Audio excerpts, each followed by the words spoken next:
Voltei, mas as gurias caíram. Gente, caiu todo mundo. Eu acho que caiu aqui. Ai, Derrubamos tudo, quebramos tudo. é pra tentar usar o...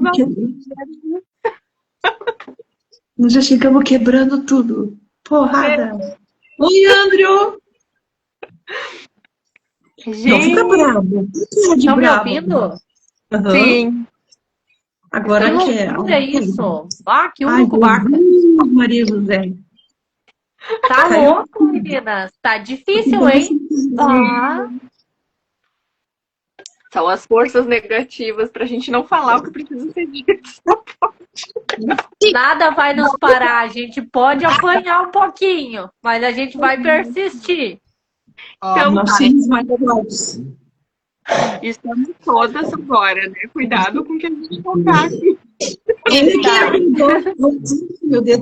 Olha quem acordou aqui. Oi, Ai, Rafa. tô com Deus Já preocupada também. temos. O Andrew já está nos acompanhando. Uma boa noite, Andrew. Ah, É um prazer te ter aqui. O Andrew, nosso grande amigo Andrew, que vai estar logo em breve conosco na próxima boa. live.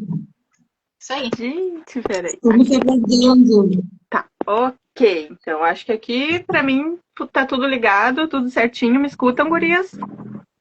Sim. Bem-vinda, Escutam? Sônia. Sim. Tá, eu é que não tô escutando vocês. Eu vou vou iniciar então, e daí, se vocês não estiverem me escutando, vocês falam.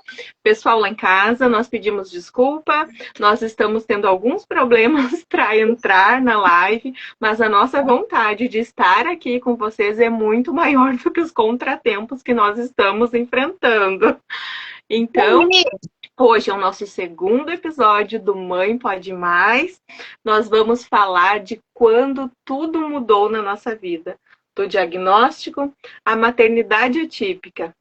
Eu sou a Lidiane, mãe do Gael.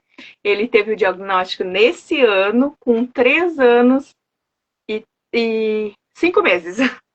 Gurias, vocês podem dar uma breve de quando foi o diagnóstico do filho de vocês? Eu sou a Kelly, eu sou mãe do Cauê, de 12 Abre o anos. microfone daí quem for falar. Estão me ouvindo? Tá me ouvindo, Fábio? Vamos lá. Eu sou a Kelly, eu sou mãe Continua? do Cauê, de 12 anos. Conseguiram abrir? Sim. Quer falar, Fabi? A Kelly tá falando. Não, eu não escuto ninguém. Eu não escuto. Alguém que tiver... André, pode colocar para nós se tu escuta as meninas ou se é só eu?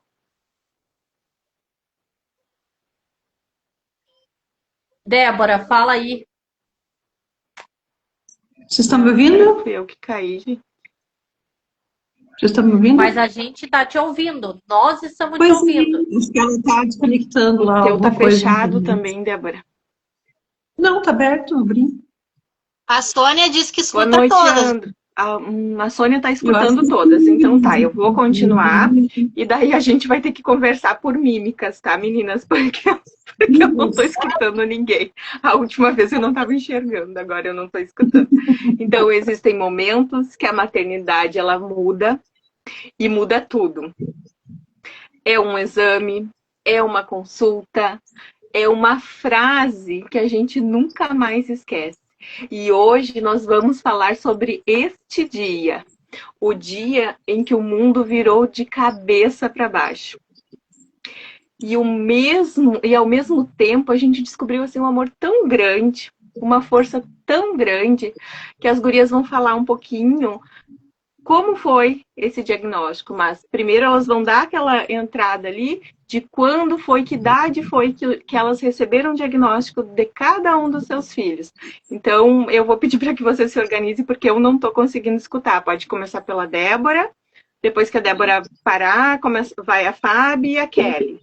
E vocês nos deem um retorno lá no chat, porque senão a gente não consegue acompanhar o que vocês estão escutando. Tá, então eu vou começar com a minha história.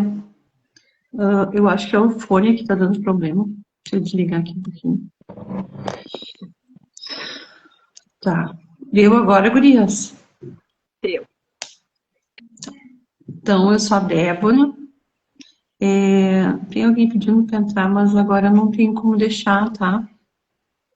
Nesse momento, eu tenho o Rafael, tem 20 anos. Ele recebeu o primeiro diagnóstico com 10 anos. Era depressão e ansiedade. A princípio, não tínhamos nada de autismo, né? Era só suspeita de depressão e ansiedade e agressividade. Foi levantado na escola e tal. E eu consegui, depois de alguns anos, quando eu me mudei para Tramandaí, através da orientadora que me alertou, né, que ele poderia ser realmente Asper, e me indicou uma clínica daqui, que eu acho que foi a melhor coisa que aconteceu para nós, que só em falar com o psicólogo ele já disse, olha, tem todas as características, vamos investigar com o psicodiagnóstico, né. Foi feito o psicodiagnóstico, e aí apresentou o Asper nível 1, era o antigo Asper, com 13 anos, bem tardio também. Mas, de lá para cá, veio uma jornada de tratamento, terapias, né, e acompanhamento. Hoje ele está com 20 anos e está super bem, tem síndrome de Tourette como comorbidade, né, que nesse momento está controlado. Posso passar a palavra para quem agora? Para a Kelly? Eu não sei se a Kelly tá aí, mas diz para nós quando você teve o diagnóstico dos meninos, como foi? Então, gente, boa noite para todas nós. Conseguimos, né, nos organizar. Coisa boa. Mas, assim, o Bernardo, como ele veio numa prematuridade muito extrema, a gente associava todo o atraso do Bernardo à prematuridade. Todo o atraso. E a pediatra dele do Clínicas, ela dizia para mim, não, mãe, isso aí é da prematuridade, ele vai demorar um pouco para sentar, um pouco para firmar o pescoço, aquela coisa toda. Gente, eu preciso mandar um beijo pro pessoal de Viamão do Corte Azul Té. Beijo para vocês, que eles estavam segunda lá na manifestação, terça-feira na manifestação. Um beijo para vocês. E aí, como ele atrasou para falar, eu fui pesquisar na internet o atraso de fala e a primeira coisa veio, o autismo. Falei com a médica dele, ela disse, não, mãe, o autismo demora anos para ser diagnosticado. E aí, eu fiquei meio assim e tal, minha mãe faleceu, viemos morar na praia, e aí o médico, eu levei no pediatra daqui, o pediatra disse pra mim, mãe, vamos encaminhar para uma terapeuta ocupacional e para fonoaudióloga, né? E aí, eu não posso deixar de falar da Elaine Brasil, é uma terapeuta maravilhosa, assim, eu sou apaixonada por ela. E ela disse para nós assim, olha, a gente vamos responder. Eu e o José respondemos o check e tudo. E aí aconteceu que ela nos deu o laudo na quarta ou quinta sessão, uma coisa assim, mais ou menos. E aí ela nos guiou. Ela me deu um caminho e ela com o José, ela deu outro caminho. Aí nós fizemos isso aqui, ó. E lá no início, a gente se encontrou. E aí começou toda uma jornada. Aí veio o diagnóstico da doutora Bárbara, né? Ela fez 4 consultas com o Bernardo e na quarta consulta ela fechou o diagnóstico.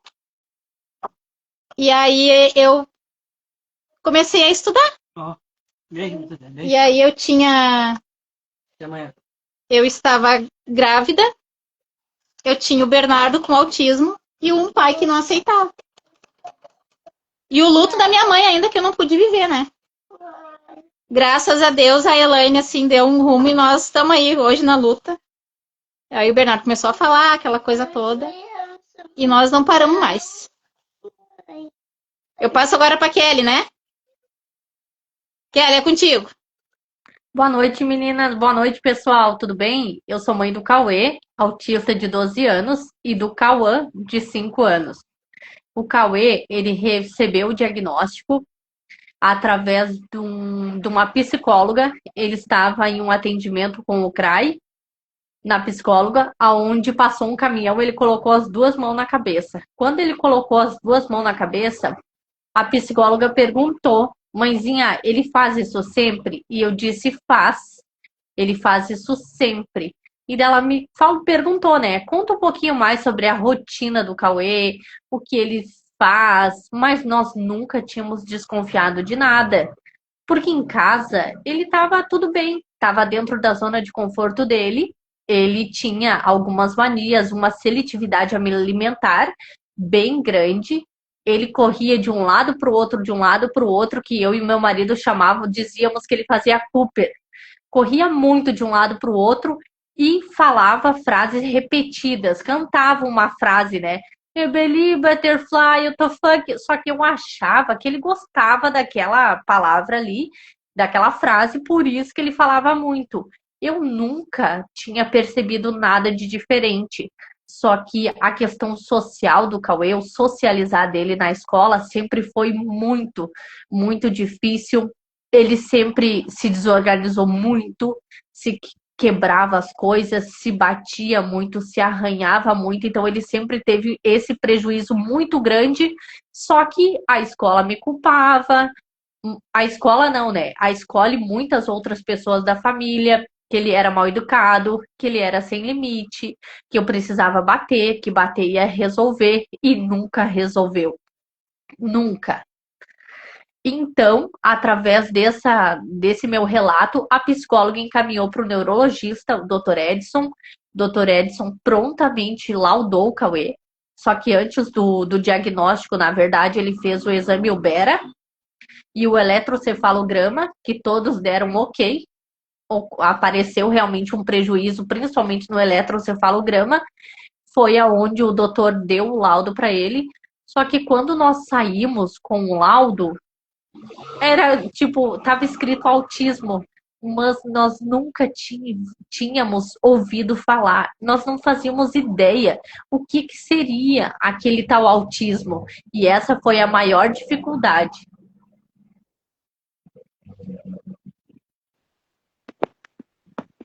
Obrigada, Kelly. O diagnóstico precoce, ele é tão importante, né? Porque ele abre as portas para a investigação. Comigo, eu nunca tive dúvidas, na verdade, porque o Gael sempre teve distúrbio do sono desde a barriga. Então, ele era um bebê que ele não me deixava dormir. 3 horas da manhã, ele acordava e não me deixava dormir mais. Quando eu comecei com as papas, e era um bebê que não dormia depois, então eu sabia que alguma coisa dele era diferente. Quando eu comecei com as papas, ele não aceitava cor já, não aceitava temperatura. Eu tinha que esquentar até a fruta no micro-ondas para ficar na mesma temperatura sempre. E até hoje ele é assim.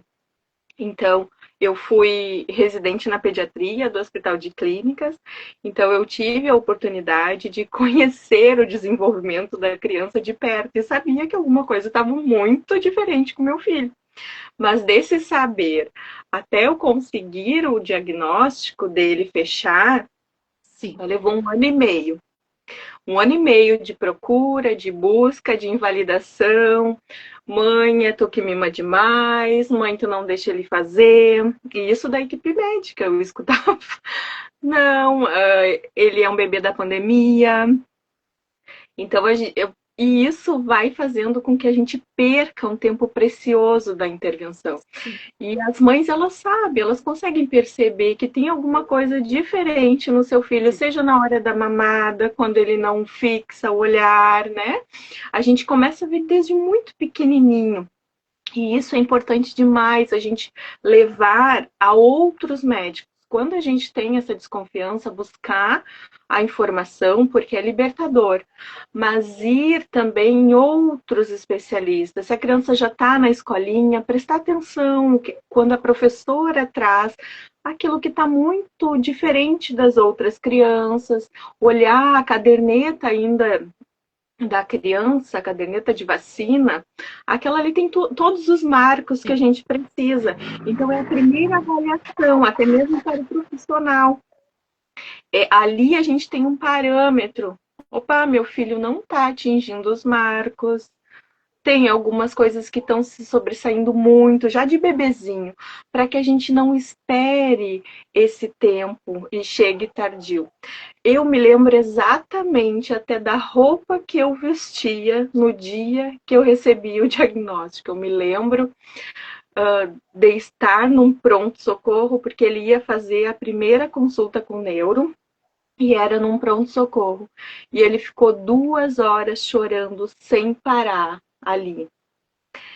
E o neuro, quando ele me chamou, eu disse, olha, eu tô vindo porque eu suspeito de autismo.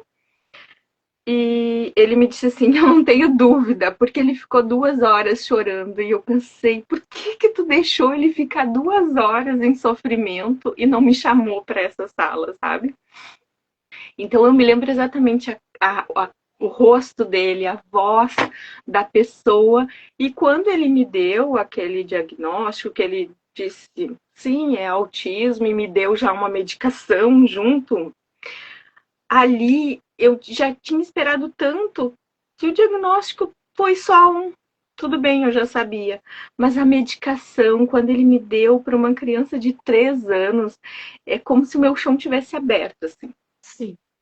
E agora? Uma medicação forte, que até a bula diz que só pode dar depois de 5 anos, e a criança com 3 anos já recebendo, e tem crianças que recebem muito mais cedo, né? E eu queria saber de vocês, gurias, vocês lembram como foi o dia do diagnóstico?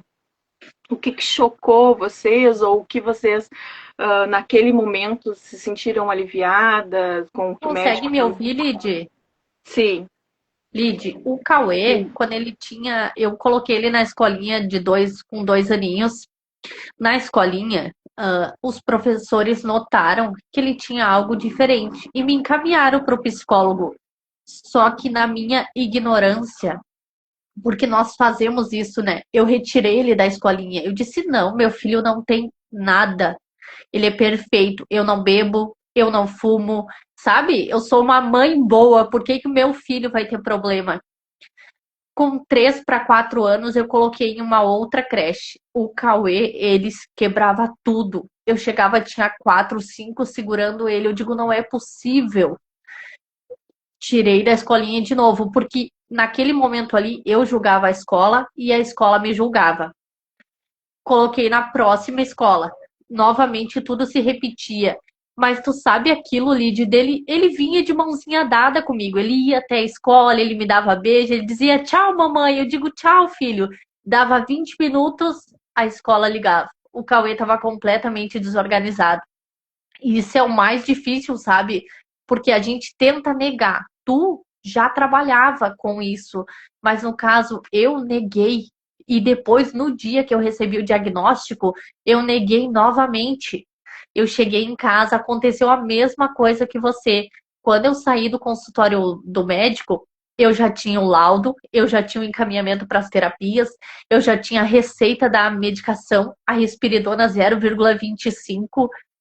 Só que eu cheguei em casa e disse, amor, o médico falou que ele tem autismo, mas nós não sabíamos, nós não tínhamos a dimensão. E o Jeff disse, não, meu filho é normal, vamos ignorar, tu entendeu?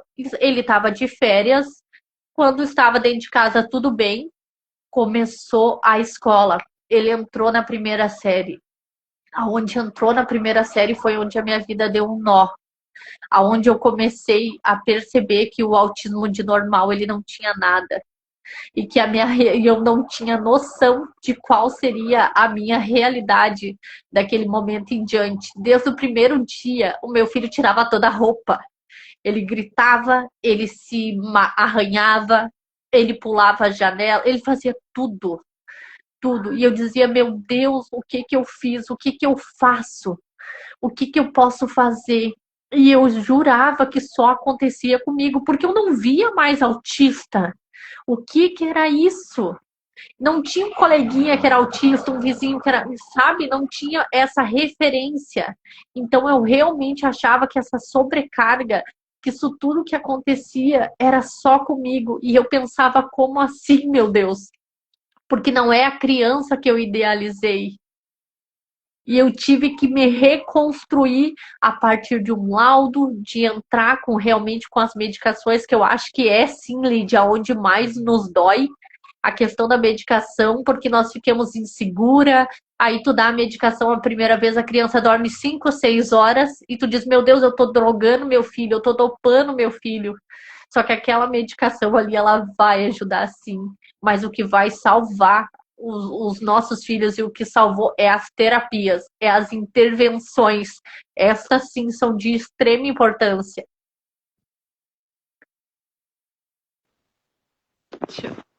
Gurias, vocês me desculpem em casa, mas a nossa tela, a minha aqui ainda está um pouco difícil de visualizar. E o que foi mais difícil para vocês, gurias? Escutar que realmente era autismo e que ele vai ser acompanhado de muitas dificuldades, ou saber como vai ser na vida adulta, o que mais preocupava vocês naquele momento? Vocês chegaram, a Débora talvez tenha passado por isso, porque já foi um diagnóstico tardio, né, Débora? Então, sim, eu acho que não teve tanto aquele medo da infância que nós, que recebemos mais cedo, nós temos, né? Aquele medo, meu Deus, agora é o autismo. Eu acho que o teu medo fica mais direcionado já para o futuro, quando tu recebe um diagnóstico mais tardio. É isso, Débora? Na época eu não sabia o que era Asperger, não tinha noção. Nem autismo, não falava-se. E quando eu estudei enfermagem, na época da psiquiatria, eu não estudei muito pouco, então não me aprofundei. Então, quando eu recebi o primeiro diagnóstico de Asperger nível 1, ele tinha depressão, ele tinha ansiedade, eram os primeiros diagnósticos dele, né? Agressividade. Então, para mim, era só uma coisinha tipo, o que vai ser, né, daqui para frente? Não sei. Aí o psicólogo disse, não, ele vai precisar de terapia, me encaminhou, a escola me encaminhou. Aí eu recebi todo o apoio das clínicas, né, da prefeitura, do município, graças a Deus, né, a associação me ajudou muito, então eu sou eternamente grata, porque se não fosse por elas aqui da Associação Litoral Norte, eu não teria rumo. Até gostaria de agradecer muito a Aline, que me ajudou, porque ela que me botou no grupo e que me encaminhou para as terapias, eu não tinha noção do que ia vir pela frente. E aí, aqui no litoral, que eu comecei a tratar ele, na clínica. Foi um marco, assim, né? E, claro, depois eu tive outras terapias em Porto Alegre, que eu tive que ir para lá e voltei de novo, né? Agora estou com a fase de adulta, né? Então, ele já não precisa daquelas tantas terapias, assim, mais intensivas, né? Porque o desenvolvimento dele foi acontecendo, né? Mas a psiquiatra foi muito importante na parte do Tourette, porque a crise que ele teve há pouco tempo foi muito grave e a gente não sabia como, os médicos não estavam sabendo controlar e me ajudar com isso. E para nós para mim é como eu digo assim, o autismo para mim não foi um grande sofrimento. O autismo para mim como diz, o autismo não tem cara. As pessoas olhavam para ele e diziam, é um mimado, é um isso, é aquilo, mas o que sofria era o Tourette. Tá aqui o meu colega, amigo Alessandro, da Tourette Brasil. Obrigada pela tua presença, Alessandro. Importante tu participar com a gente, porque nós não temos muita rede de apoio aqui no Sul, não se fala muito em Tourette, e é muito importante falar, porque o autista tem Tourette, tem acolalia, tem várias coisas. De repente até a gente pode conversar mais adiante, né, falar sobre isso um pouco, porque o Rafael sofreu muito preconceito, muito bullying. Sair na rua e botar um óculos escuro, ficar com vergonha, botar a touca e um fone para ninguém ver, ninguém olhar, porque os tiques eram muito violentos e começou a ficar pior, e os remédios cada vez aumentando.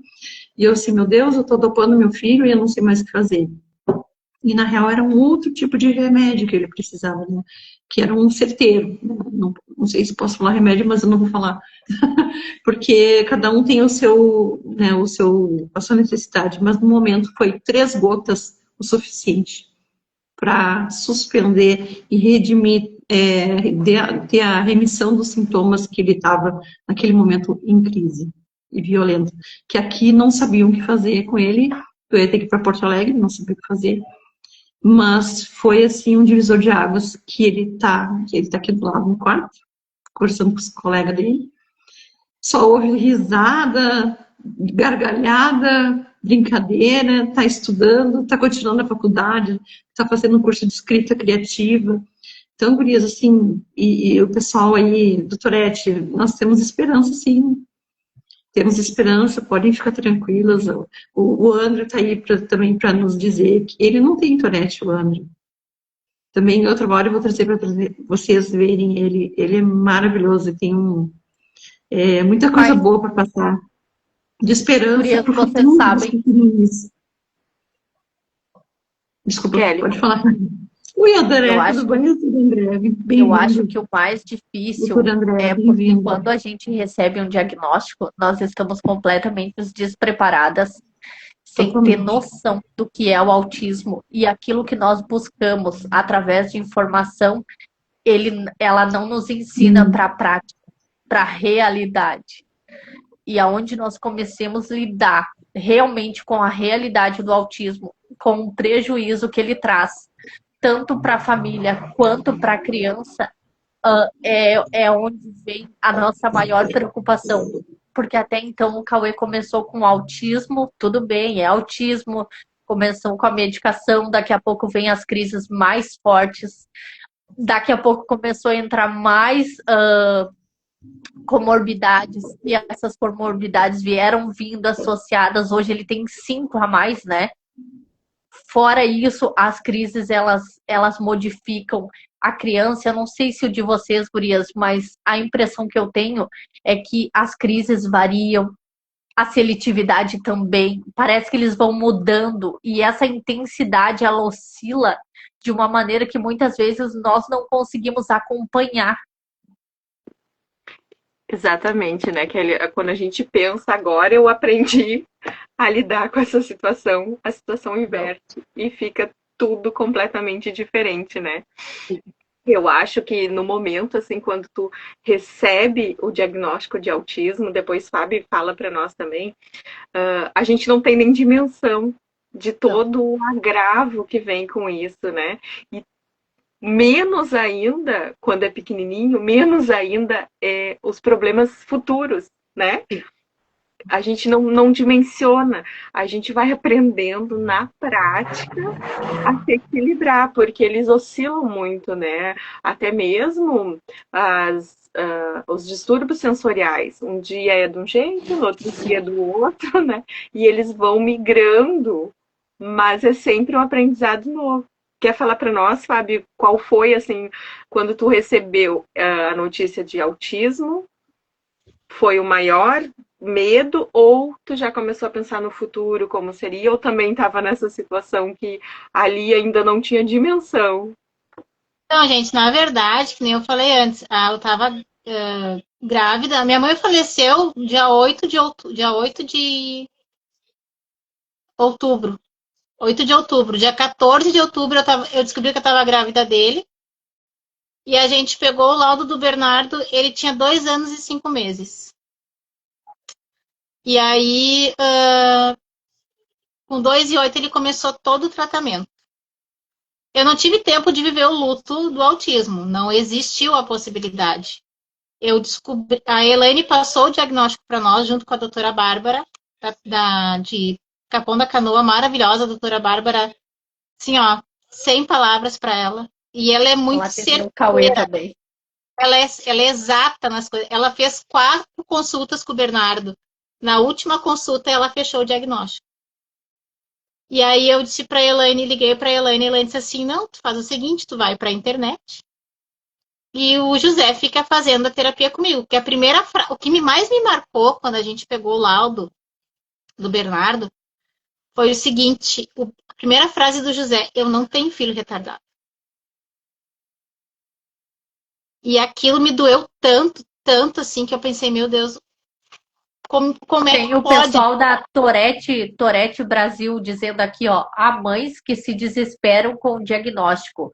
há mães que se desesperam com a angústia da busca do diagnóstico.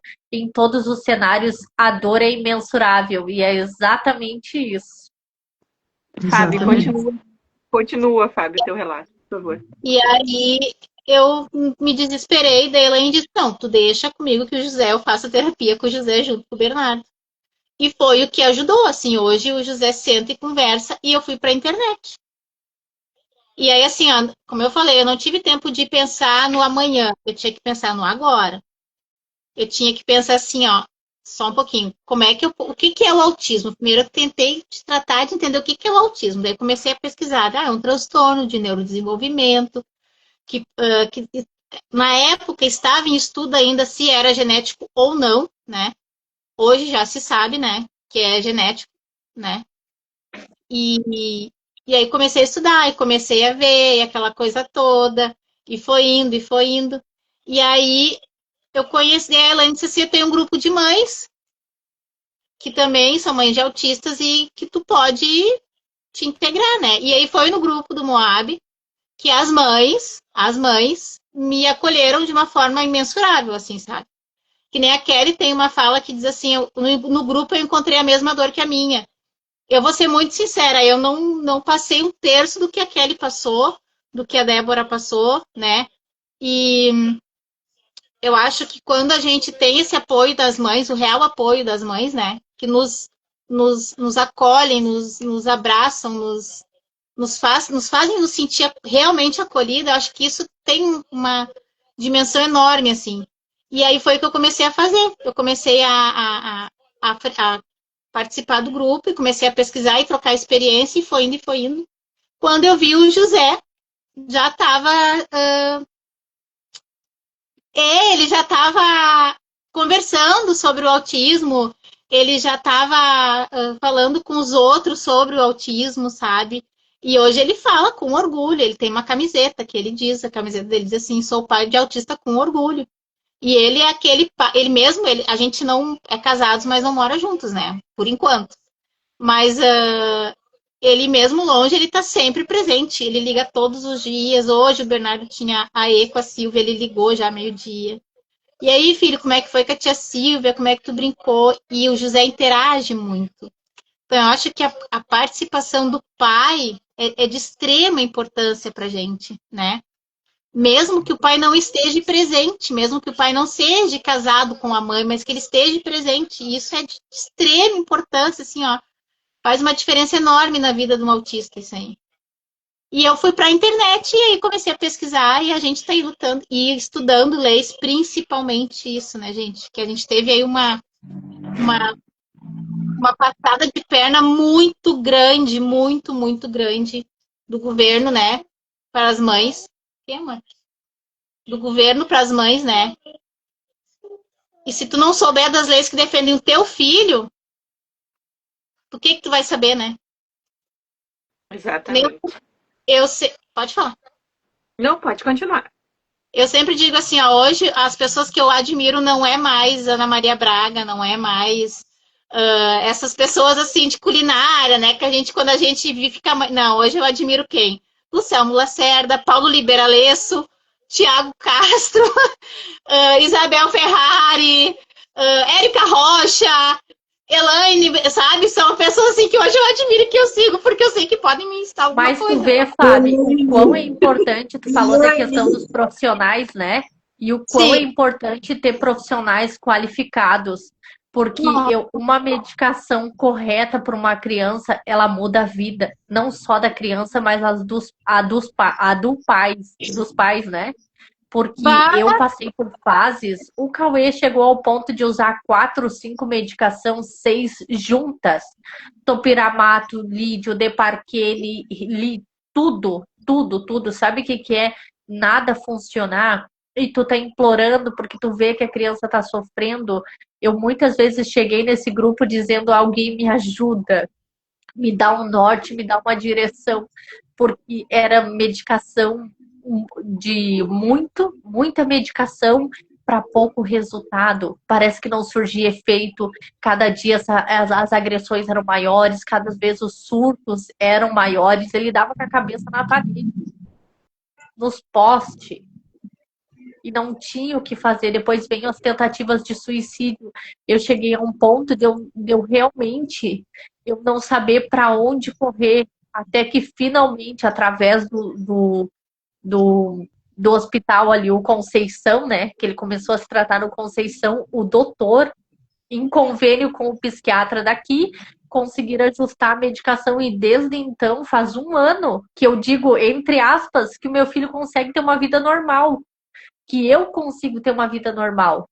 Porque uma criança, eu sempre digo que quando um autista está em crise, a família toda está em crise.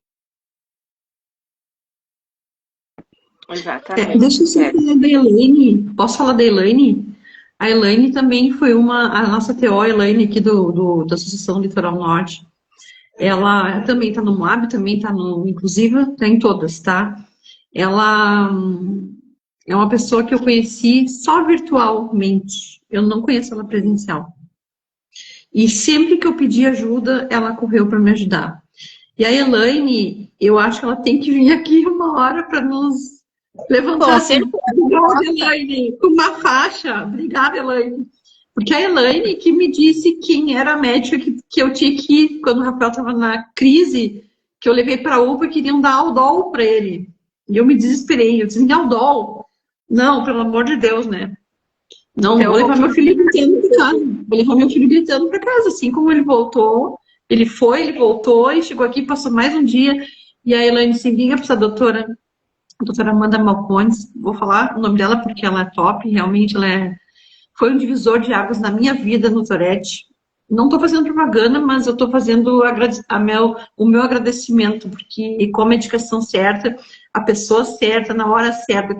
Gurias, pessoal, sem dúvida nenhuma, 10 anos sofrendo, eu ajoelhando, rezando e orando e pedindo, Deus envia alguém para ajudar essa criança, porque ele era uma criança que começou com 10 anos, os primeiros tics, né, e aí foi evoluindo, que começa com os 10 anos, né, evoluindo, chegou com os 20, ele estava num nível, assim, de Tourette que não era suportável. O meu medo, quando ele comia, era de se engasgar. Então, vocês não imaginam a agonia que eu sentia de ver. Eu ficava assim, Rafa, come devagar, Rafa, cuidado. E os gritos que ele dava, assim, era muito violento. Vocês gurias, vocês não têm noção do que... Acho que vocês não têm noção. O Tourette é alguma coisa assim absurdo que ele passou. O Alexandro tá aqui na live, ele sabe. Ele acompanhou o Rafa, é do grupo do Tourette Brasil. Também pedi socorro para ele, pedi socorro para os médicos lá. Mas no momento eu não tinha com quem consultar, porque eles são Débora, do Brasil. Então, deixa eu só pegar o gancho da Débora ali, que ela falou das perguntas, não tinha para quem perguntar. Gurias, vocês saíram do consultório com mais perguntas ou com mais respostas? Rapidinho, assim, mais perguntas? Mais perguntas. Mais dúvidas. Eu não sei sem nada, porque eu não tinha, minha cabeça estava vazia. A minha cabeça não tinha nem pergunta, nem resposta, nem dúvida, não tinha nada. Eu tinha a dúvida e a culpa. E tinha alguma coisa que vocês gostariam que o médico tivesse dito naquele momento e ele não disse? Ai, não te preocupa que tem cura. Não te preocupa que tem cura. Tu vai fazer um tratamento de 6 meses e tem cura. E ele vai falar, ele vai andar, ele vai... Era isso que eu queria ouvir. Kelly, o que tu queria ouvir naquele momento que ele não disse? Eu não sei, porque eu não fazia ideia do que era o autismo. Eu saí de lá simplesmente com papéis preenchidos, com encaminhamentos, mais perdida.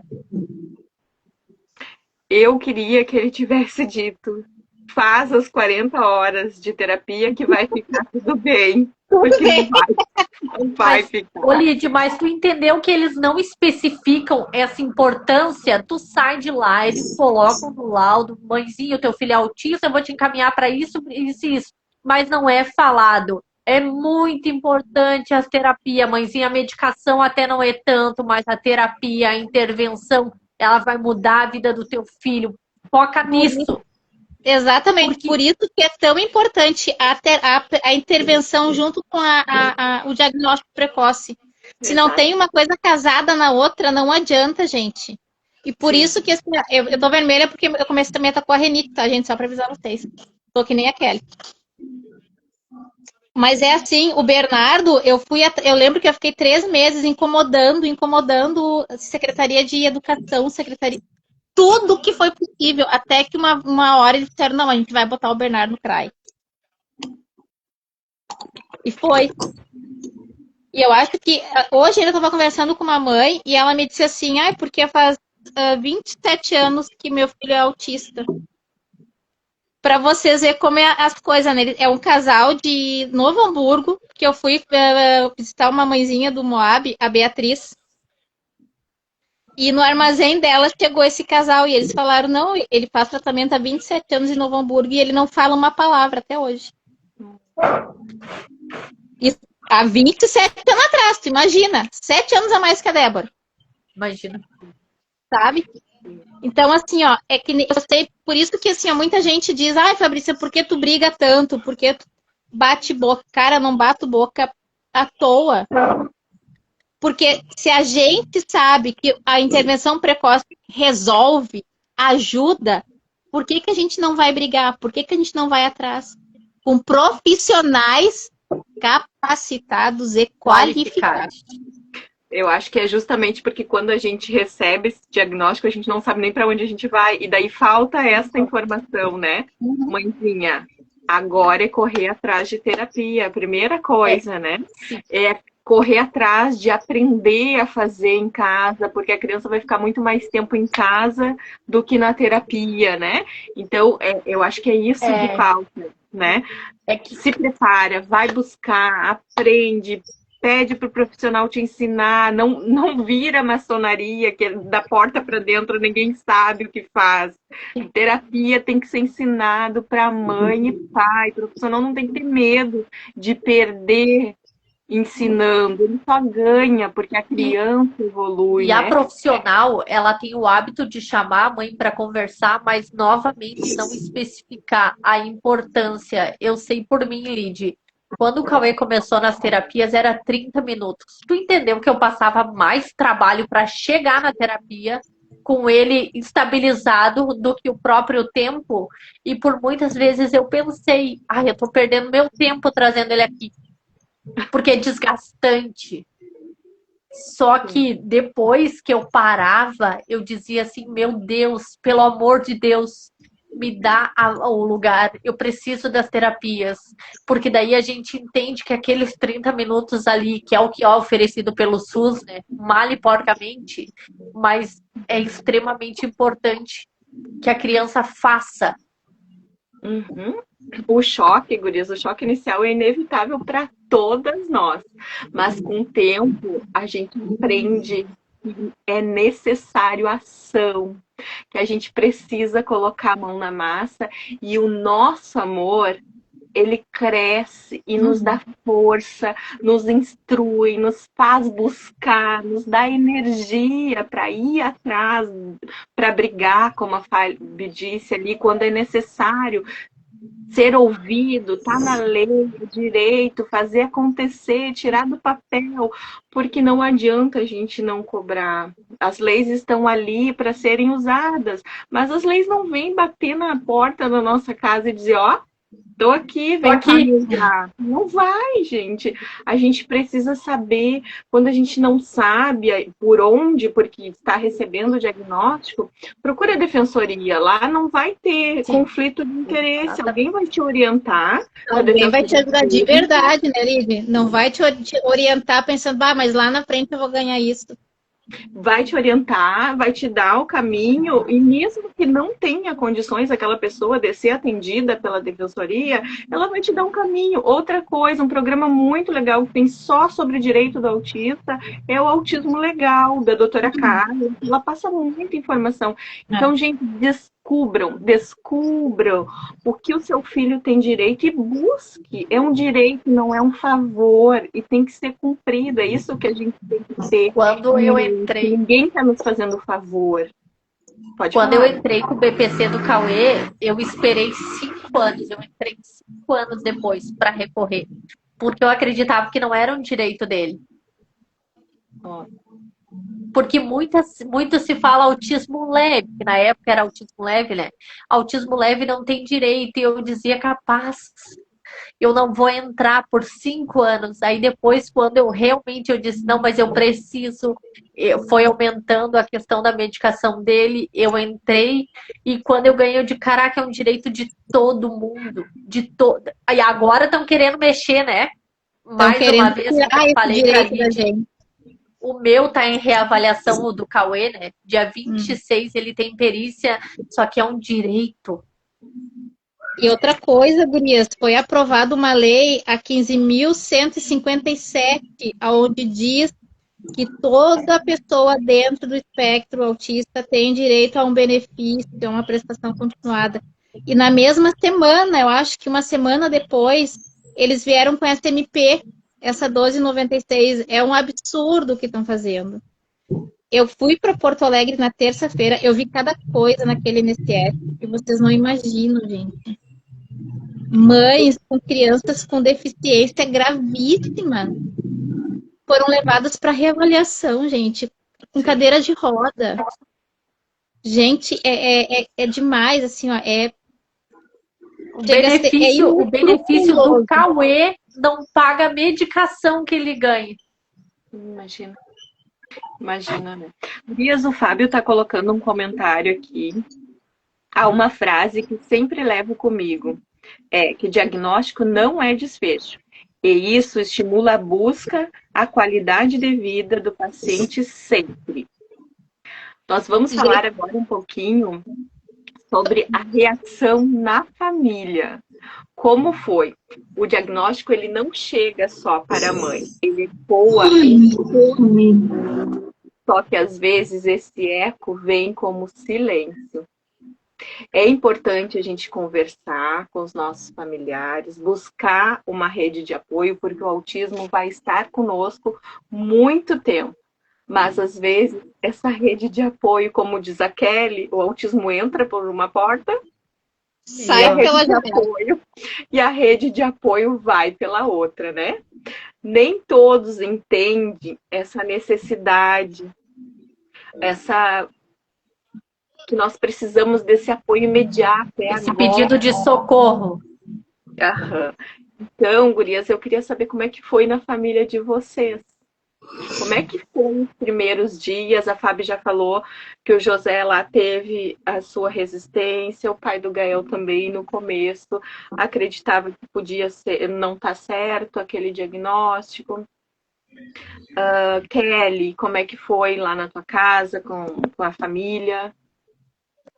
Eu e o meu marido, nós tentamos fingir que o Cauê era normal, que era o que nós chamávamos, que ele era normal, até vir o prejuízo. Na questão da família, sempre teve, acredito que uma invalidação. Eu acredito que sempre era aquele, ai, será que é isso mesmo? Mas a criança, porque o autista, ele não tem uma característica física. Ele é uma criança normal como qualquer outra. E eu acredito que muito disso era julgado, sabe? Eu era realmente a que inventava a doença para o meu filho, a que estava exagerando, a que não deixava a criança viver.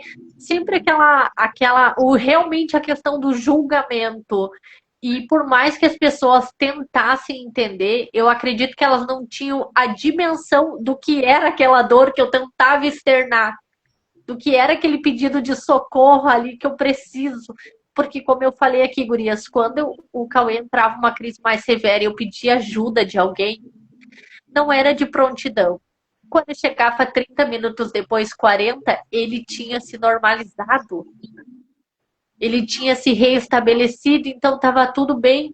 Só que quando passava a crise dele, a minha continuava. E quando chegava alguém, quem estava abalada emocionalmente era eu. Quem parecia desequilibrada era eu. Porque eu estava tentando juntar os cacos de toda aquela situação ali que eu tive que contornar. E a gente vira a psicóloga, a terapeuta. A gente guarda no nosso bolso tudo aquilo que nós estamos vivendo de sentimento, de emoção, para lidar com a crise daquela criança. E aquela criança se estabiliza, só que nós não. A sensação é que nós vamos colocando uma sobrecarga em cima da outra. uma crise em cima da outra, nós não temos tempo, porque nós não podemos parar. Nós vamos continuar, eu vou continuar, independente do que for, ser a mãe do Cauê, eu vou continuar a ser a dona de casa, ser a esposa do meu marido, tu entendeu? Ser a filha, ser a irmã. Nós temos 50 características e a gente não tem essa opção de parar. Exatamente. Kelly, mais apoio ou mais julgamento dentro da família? Mais julgamento. Não era nenhuma questão de julgamento. Eu acho que é uma questão de não entendimento também da parte deles. Débora, mais apoio ou mais julgamento? Apoio. Tive apoio. Fábio? Acho que a Fábio está tentando entrar. Mas eu senti que teve mais invalidação, assim, não é, sabe?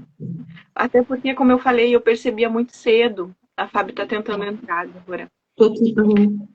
Eu percebi muito cedo os sinais, então eu sentia que ela, não, mas não é. E o Gael teve o autismo regressivo, então ele teve um desenvolvimento normal até os 2 anos, e daí depois que ele começou a apresentar mais os sinais, né? Então teve mais essa invalidação. Os amigos, gurias, Kelly, os amigos ficaram mais próximos? Ou foram se afastando? A mãe é típica, ela é conhecida por espalha-roda, né? Porque é onde a gente vai todo mundo, né? Amigos, depois da primeira, no começo, quando chegou, as pessoas até tentaram estar próximas, mas depois, quando começaram a ver que existia um prejuízo, que aquela criança não conseguia ficar em qualquer lugar, não conseguia socializar. Ai, amiga, digamos assim, vamos lá pra pracinha tomar chimarrão? Vamos, lá ia eu. 30 minutos depois, o Cauê gritando, se batendo, e aquelas pessoas me olhando. Depois disso, eles vão nos abandonando. Chega um ponto que a mãe, ela tá só ela com aquela criança. E aquilo ali é o que nos destrói. Porque nós enfrentamos a culpa, o julgamento, os olhares, as frases que nos destroem mesmo sozinhas, porque nós somos abandonadas pela família, pela sociedade, nos virando com aquilo que nos oferecem.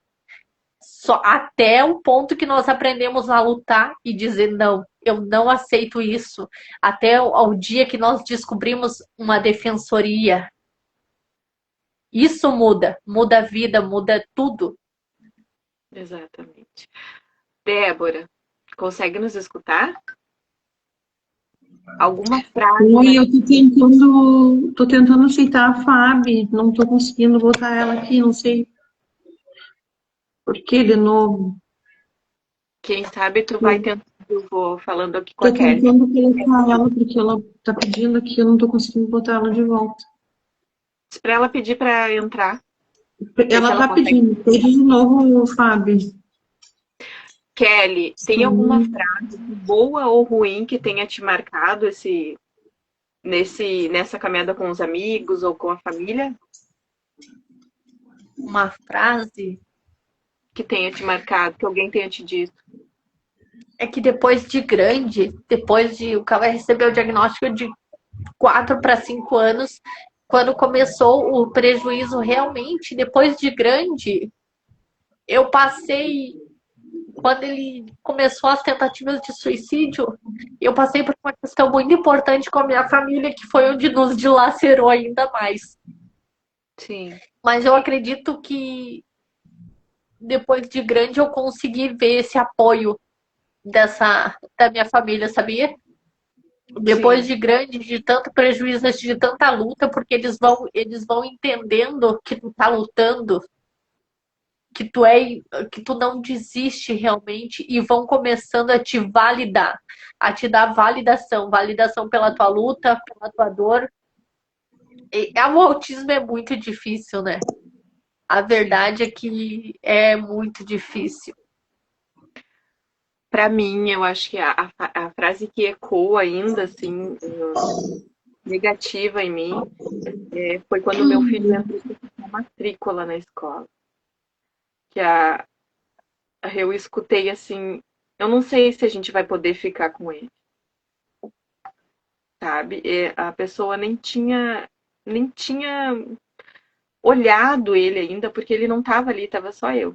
Tava só eu e os papéis dele.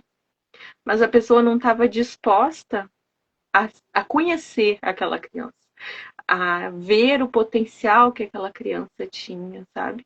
Eu acho que esta foi a frase que mais me marcou até hoje.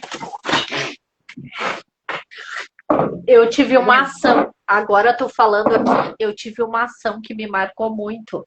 O Cauê tem um professor, que é o professor Renato, do Santa Catarina. Ele fez um caderno específico para o Cauê. Os mapas, eles saem e são colados com... Eles são todos colados, tudo ele consegue retirar, tu entendeu? Ele parou, ele dá aula para quase 700 crianças, se não para mais.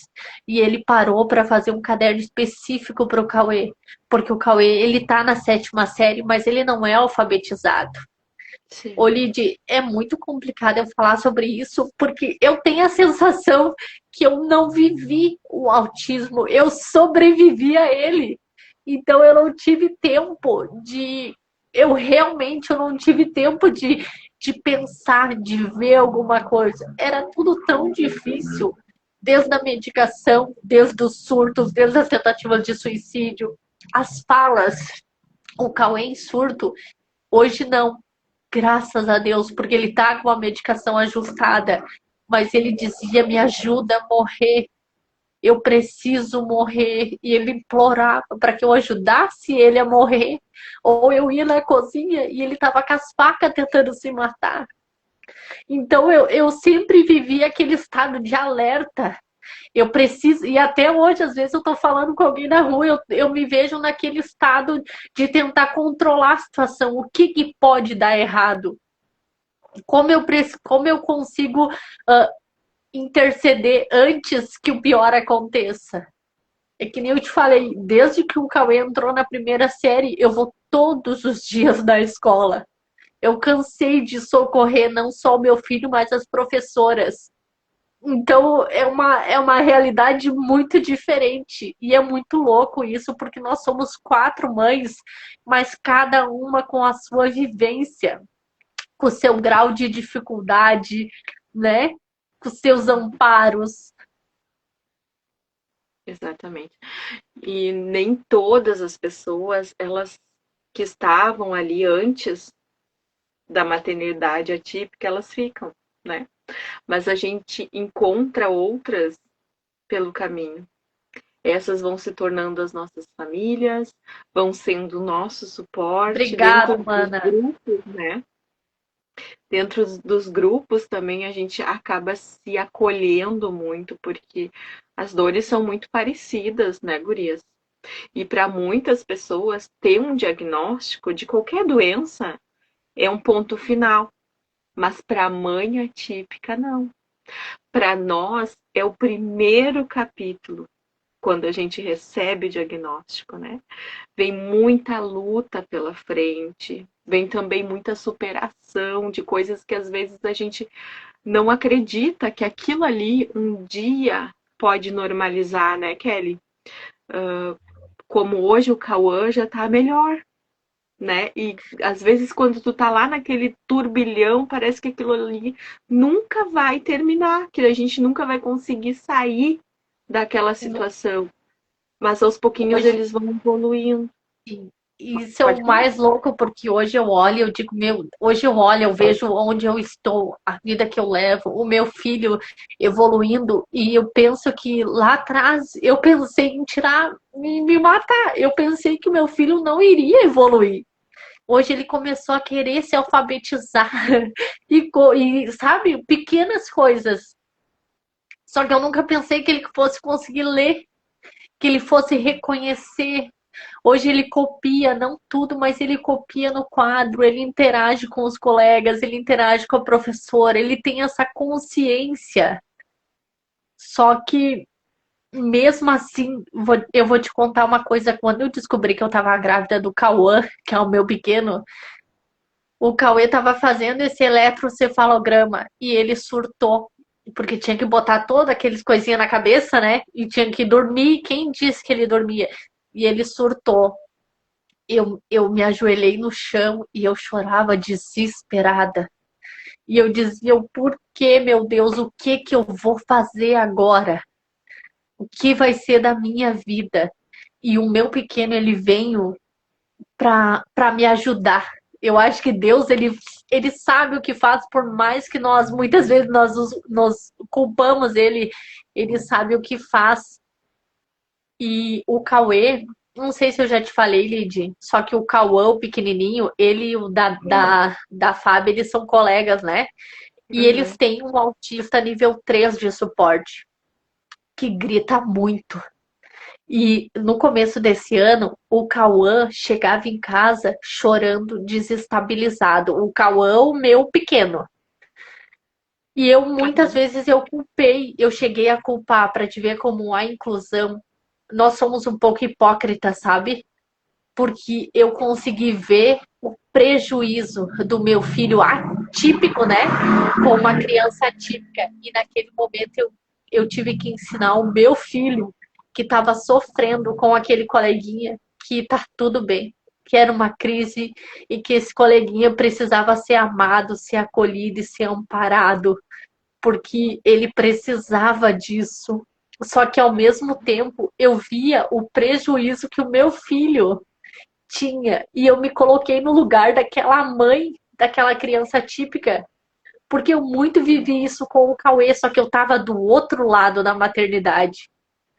Quantas vezes, Lid, tu chegou numa roda de conversas de mães e elas começaram a contar sobre os seus filhos, sobre que eles iam para festas, que eles eram convidados para festa de pijama e tu não sabia, tu não te enquadrava naquilo ali, tu não tinha noção do que era aquela maternidade ali. Sim. E o quanto dói, né? Que ali eu passei pela experiência quando meu filho estava entrando na escolinha, de num dia vir na agenda o convite para a festinha de carnaval e no outro dia ele foi desconvidado da festinha. Tiraram da agenda dele. Então, o quanto isso para mim foi revoltante. Eu não me senti triste, mas eu me senti indignada com aquela situação ali. Porque é um lugar, a escola deve ser uma parceira da família e deve ser um lugar que inclui, não que exclui. E a pessoa, quando me falou, ela me disse, porque eu achei que ele fosse se desorganizar com barulho. Um dia Ele antes não ia querer ir. Um dia antes ele foi pro Carnaval da Plataforma e ficou do lado da caixa de som, com luz, com barulho, e adorou. Então, quem decide é a família, se a criança vai ou não, Deixa né? essa criança tentar. Exatamente. Eu acho que eu vou ficar sem bateria, gurias. Se eu cair, vocês continuam. Fábio. Tu falaste do ônibus hoje. Tu estava falando do ônibus hoje. Será que o Gael não ia gostar de correr dentro do ônibus? Ai, eu não duvido, meninas. Eu não duvido, porque o Gael é um menino do movimento. Ele ia. Porque o Rafael adorava ônibus, né? Eu acho que agora eu não vou cair mais. Não caia, Lid, por amor de Deus, que foi um sacrifício para botar a Fábio. A Fábio estava ali e eu não conseguia botar. E tem outra pessoa pedindo para entrar e não tem como botar mais. A minha internet está travando, tá horrível. Gurias, mas a informação ela transforma, né? Ela nos transforma. Muito. Quando a gente se apropria daquilo ali, a gente tira força para agir, né? A gente começa a agir e não aceita tudo mais. Da mesma forma que a informação lá, Kelly, te ajudou a conseguir explicar a inclusão para o teu filho pequeno, né? Sim. Então, o quanto é importante a gente ir buscar a informação. A gente viver o luto, sem dúvida, viver. Cada uma de nós vai ter um tempo para esse luto. Mas enquanto a gente vive o nosso luto, a gente busca conhecimento. Para poder conscientizar essas pessoas. E para nos ajudar. Porque quando a gente consegue entender o que está acontecendo, a gente começa a agir, a gente tira força, a gente sai daquele buraco que o luto nos coloca e começa a subir e ir buscar as coisas para os nossos filhos, né? Gurias, uma coisa acho que muito importante da gente sempre lembrar para as mães que nos assistem lá em casa quando estão no início do diagnóstico, que é muito comum a gente se sentir sem chão, né? Tem o CVV, então ligar no 188 está muito para baixo. Quando precisa de força, como a Kelly trouxe ali, né?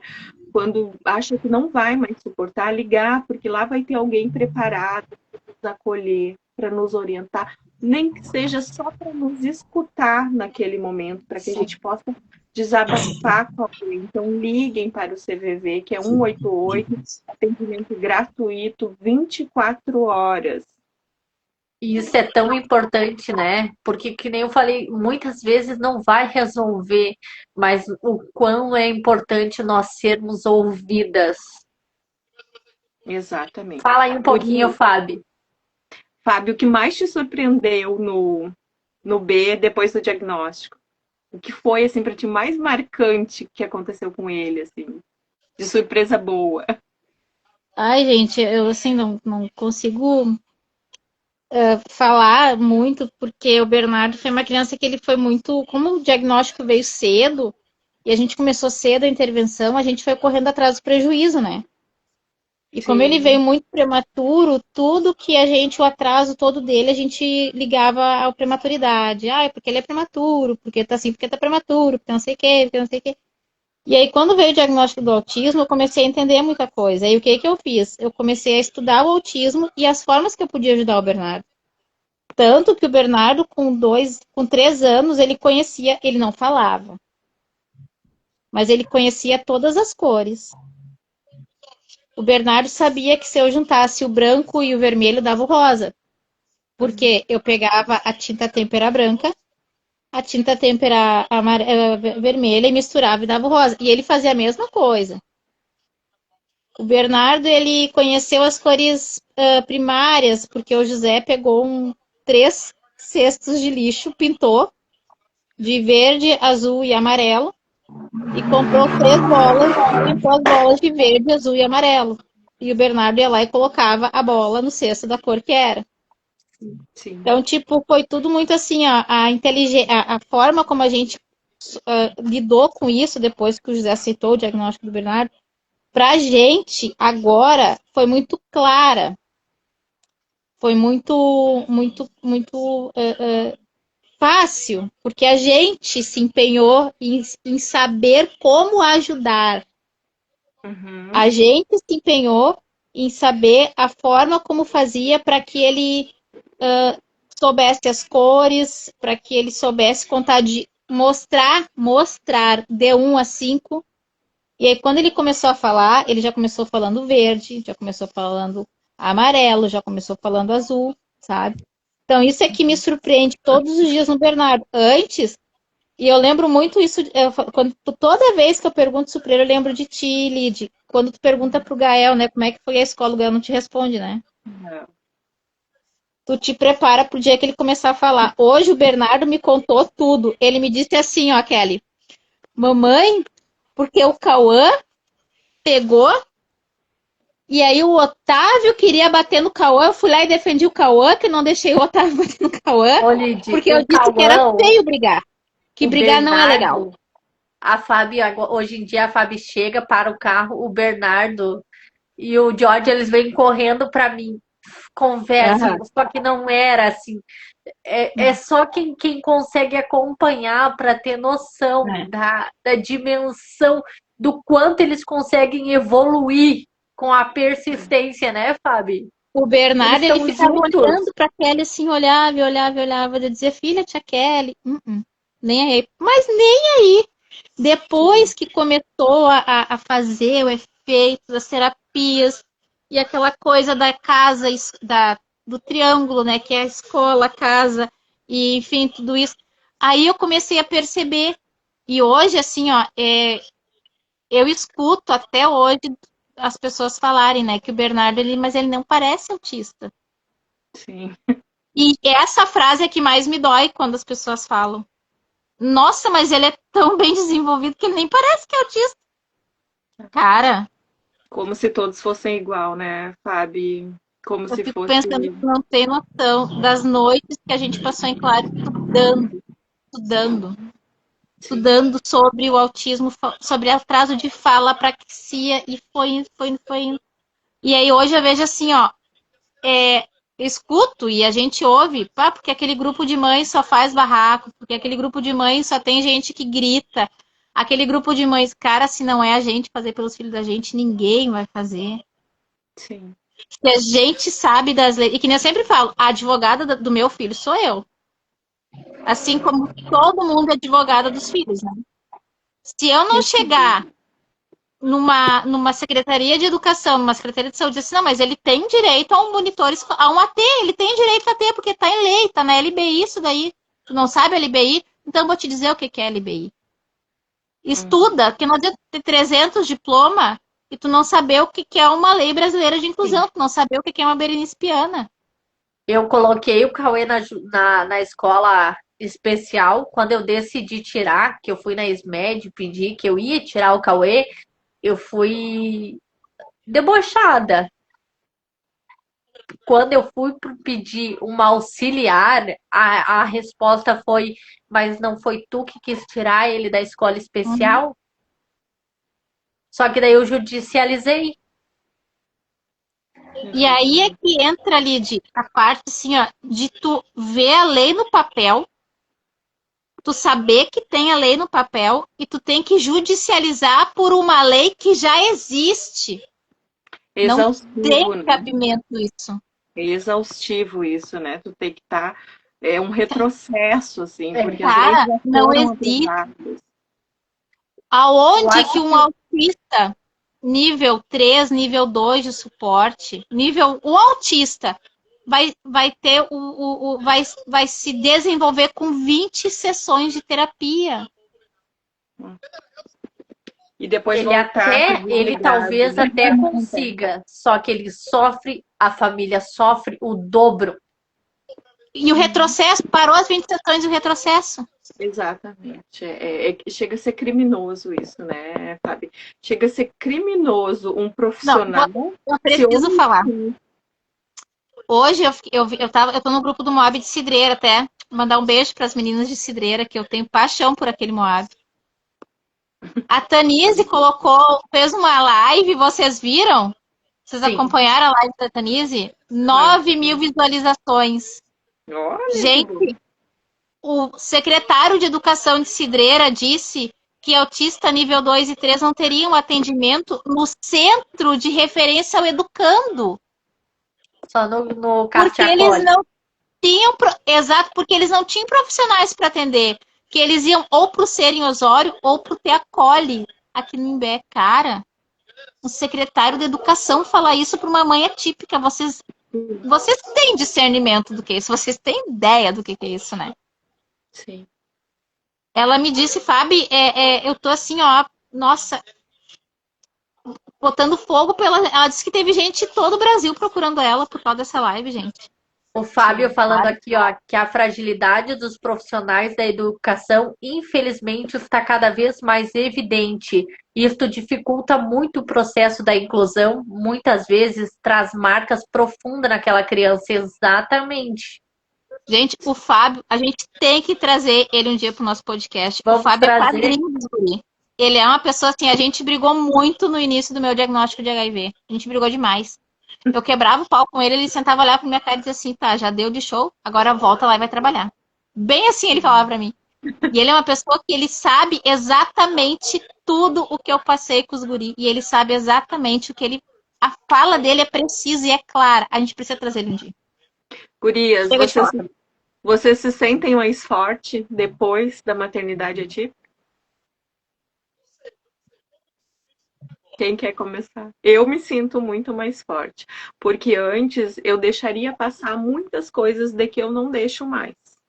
Por ele, Exatamente. eu não deixo passar. Eu não aceito mais qualquer coisa para o meu filho. E vocês sabem disso, que eu já tive um problema bem sério agora com uma clínica particular Eu não vou falar o resto para mim não ser processado. Mas vocês sabem que eu não aceito mais. E eu acho que isso foi a maternidade atípica que me deu. Não aceitar menos do que o meu filho merece.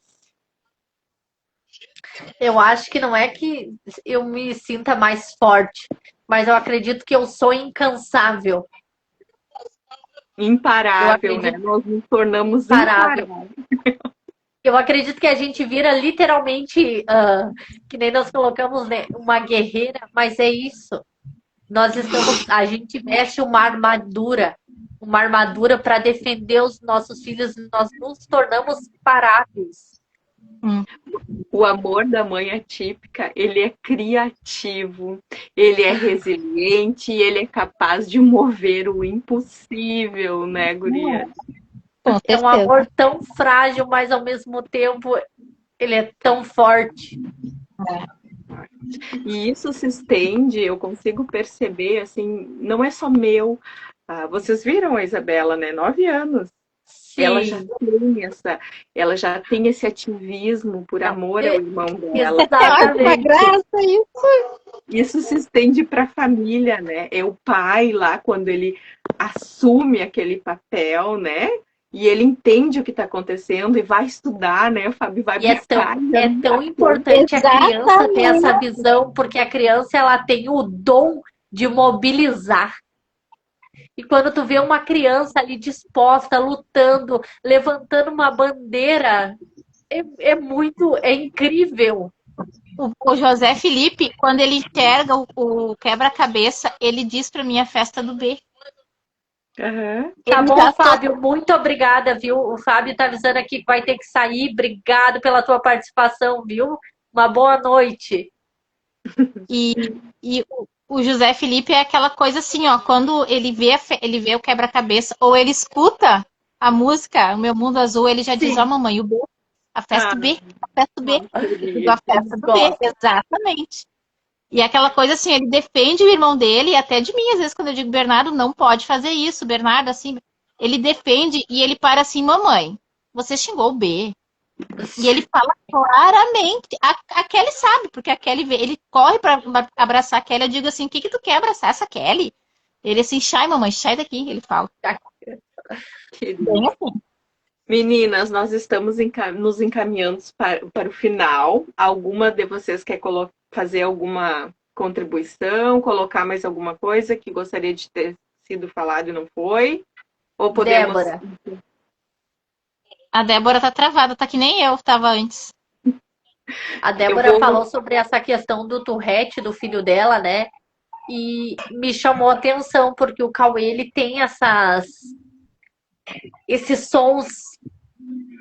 E quanto mais agitado ele tá, que eu iria perguntar pra ela, quanto mais feliz, mais agitado ele tá, mais alto é. Isso vou prestar atenção nisso. Assim, ó, também funciona assim, ó, a estereotipia é muito, muito similar ao Tourette, né? Então, também não deixa de ser uma estereotipia e Tourette. Então, como eu disse, eu perguntei para a doutora, isso é Tourette ou é estereotipia? Ela disse, não, no caso dele, como estava muito grave, era o Tourette que estava muito acentuado pela ansiedade dele. Conforme a ansiedade fica, ela aumenta, né? E ela me disse bem claro, tu tem que acalmar ele, quanto mais tu acalmar ele, mais ele vai ficar tranquilo e menos tiques vai ter. Só que, gente, é difícil, ele acorda já ansioso, né? Que tem uma coisa aqui, outra ali pra fazer, ele já nem dorme, ou vai dormir mais cedo porque tem tal coisa amanhã, sofre uma semana porque o computador estragou e vai vir do concerto daqui a uma semana. Sim, mas calma aí, então, se ele vai se agitando, daqui a pouco ele mexe, bom, mas eu vou gravar para vocês verem. Gurias, então vamos encerrar. Senão a gente vai meia-noite aqui se deixar, né? O dia do diagnóstico... Débora, desculpa, eu não te escuto. Tu tá falando que eu não te escuto. Eu também não escuto. Liga o teu microfone, quem sabe. Não deu. Não deu. Eu vou lendo aqui o nosso encerramento e daí qualquer coisa daí tu diz, tá? Se tu conseguir abrir. O dia do diagnóstico foi o dia que nós choramos, nós trememos e nós seguimos, porque não existe manual para ser mãe atípica. Mas existe o que nós estamos construindo aqui, uma rede, um abraço e uma voz. Se você está no começo dessa caminhada, saiba que não está sozinho ou sozinha. Procure apoio, participe dos grupos, vem para nós, para o Moab, para a associação, descubram na cidade onde vocês estão. O Moab tem em todo o Brasil, né, Fábio?